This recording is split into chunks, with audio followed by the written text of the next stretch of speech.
Hey Fusion Leaders, welcome to another small group questions video. This week we're going to start a new series called Eyes Wide Open. This is a 3-week series where we're going to examine some of the things that people wrestle with when it comes to believing in God.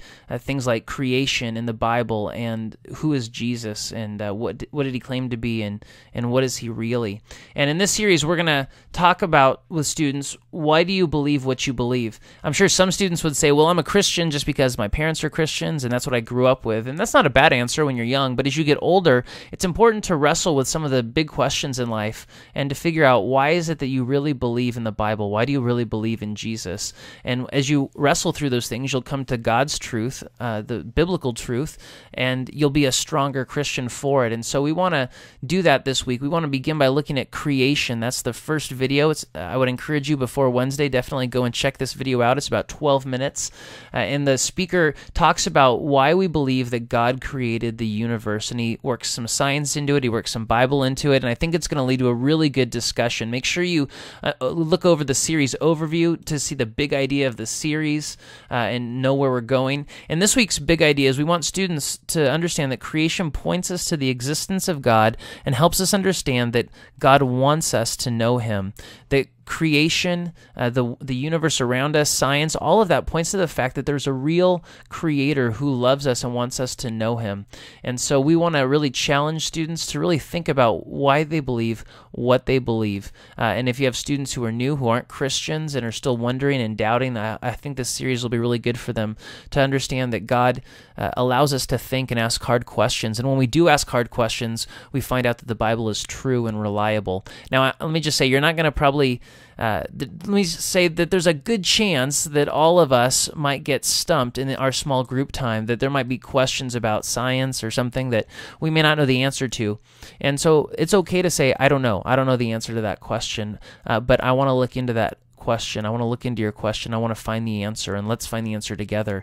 And I'm going to get back to you on that.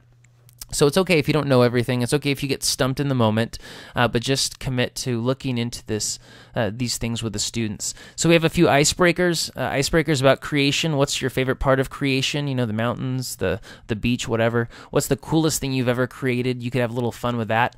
But then we want to get into the what do I think section. And here we want to contrast a little bit evolution and creation, the biblical idea of creation. And so you could ask the students to explain the theory of evolution based on what they've been taught in school. And very simply by that, I just mean that the world was created by chance, by just sort of natural selection, that things just sort of evolve over time and there's no God behind it. It just sort of has happened that we were very lucky to be here and there's really no overarching purpose.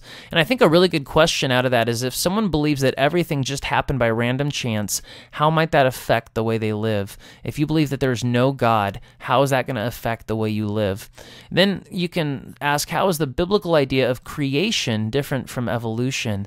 And we would say, well, definitely God created the universe, and so that brings a whole lot of change into the way we would look at the world, that we were here for a purpose, and that God was trying to do something when he created us. And so you could talk about how your life would be different if you believe that God designed everything. And you could ask these last two questions that will set up the last section.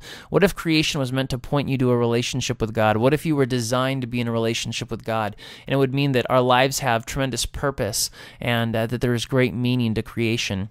And then I've got 3 passages, and you can look at one or all of these. And each of these passages teach us something about creation. Nehemiah 9:6 underscores the fact that God created everything. And you could talk about how science supports this biblical truth through the complexity we see in creation, just through the mathematical impossibility or extreme improbability that the world just sort of happened on its own.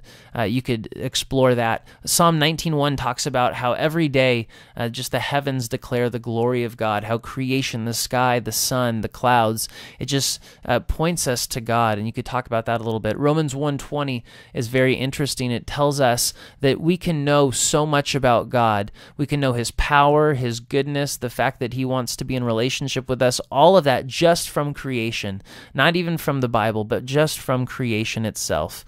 And it talks about how that makes us responsible, that even if you'd never had a Bible, you never read the Bible, God would still hold you responsible for knowing him because he has given creation that points to him.